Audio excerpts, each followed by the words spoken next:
Good morning children. Class 11th का English poetry का third lesson William words द्वारा लिखा गया है। इसी को आज हम लोग पढ़ेंगे। इसका सेकंड लास्ट स्टेंजा है। एक लड़की है लूसी, जो नेचर में पैदा हुई है। नेचर ने उसका देखभाल किया है। नेचर ने जिम्मेदारी ली है कि मैं इसकी पूरी सिक्योरिटी रखूँगी। बड़ा जैसे एक लड़की होती है, पालन पोषण किया जाता है, उसी तरह से इसको आगे में बढ़ाऊँगी।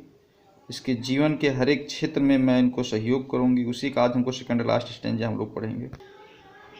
And vital feelings of delight shall rear her form to stately height. कि vital feelings of delight, अब जो vital feelings है, जो शक्तिशाली feelings of delight, प्रसन्नता की जो भावना है, शक्तिशाली भावना है, shall rear, इसका पोषण करेंगी। हर shall rear her, इसका पोषण करेगी। रियर अर्थात पोषण करना। Her form and vital feelings of delight shall rear her form to stately height, एक ऊंचाई तक इसके रूप का पोषण करेगी। कौन सी भावना है? प्रसन्नता, प्रसन्नता से भरी हुई शक्तिशाली भावनाएं। हर वर्जिन बॉसम स्वेल, हर वर्जिन, इसके कुंवारी जो छाती है, जो इसका वक्षस्थल है, जो स्तन मंडल है, वह इसका स्वेल, स्वेल मीन होता फूलना, अर्थात इसका शारीरिक विकास भी होगा, अर्थात जो इसके पवित्र वक्षस्थल में उनमें उभार आ जाएगा। Such thoughts to Lucy I will give, ऐसे विचार मैं लूसी को दूंगी। While, जबकि she and I together live here in this happy dell, कि जब हम इस while, उस दौरान मैं इसको ये विचार दूंगी जब सी एंड आई, मैं और वह और मैं, टुगेदर, साथ साथ, लिव हियर, यहां रहते हैं, इन दिस हैप्पी डेल, इस प्रसन्न घाटी में, कि मैं इसको वो सारे विचार दूंगी जो प्रसन्नता से भरे हैं जब हम साथ साथ इस घाटी, इस प्रसन्न घाटी में रहेंगे। दस नेचर स्पीक, इस प्रकार प्रकृति ने कहा।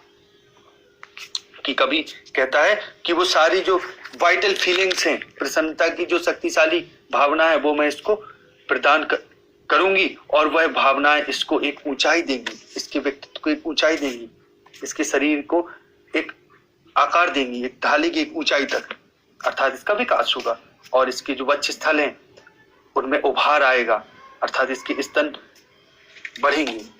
सच thoughts to Lucy I will give, ऐसे विचार मैं इसको दूंगी। While she and I live together, जब हम साथ में रहेंगे, वह और मैं साथ में रहेंगे, इन हियर, यहाँ, इन दिस हैप्पी डेल, इस प्रसन्न घाटी में।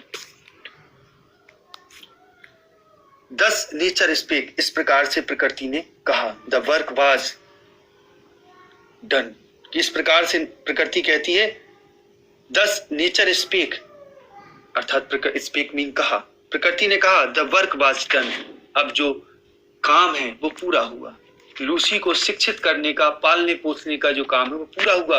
How soon my Lucy's race was run, अब प्रकृति दुख व्यक्त करते हुए कहती है कि हाउ सून, कितने शीघ्र, माई लूसीज रेस, मेरी लूसी की रेस, अर्थात आयु, ये जीवन यात्रा है वो समाप्त हो गई, रन हो गई, समाप्त हो। सी डाइड, वो मर गई।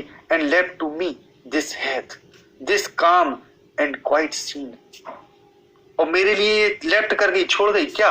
दिस हेथ, यह बंजर भूमि, हेथ मतलब बंजर भूमि, दिस काम, ये शांति, एंड क्वाइट सीन, और ये शांत निस्तब्ध दृश्य, जो प्रकृति का ये दृश्य है, यह मेरे लिए वो शांत छोड़ गई। यह बंजर भूमि, यह शांति, ये सब, यह भूमि मेरे लिए छोड़ गई। एंड आगे कहती है प्रकृति, the memory of what has been, और वो स्मृति जो हो चुकी इसके साथ, अर्थात जो समय मैंने इसके साथ बिताया, उसकी स्मृति ये मेरे लिए छोड़ गई। And never more will be, और फिर कहती है जो फिर कभी ना होगी, अब वह स्मृति यह मेरे लिए छोड़ गई। तो इस प्रकार से यह कविता समाप्त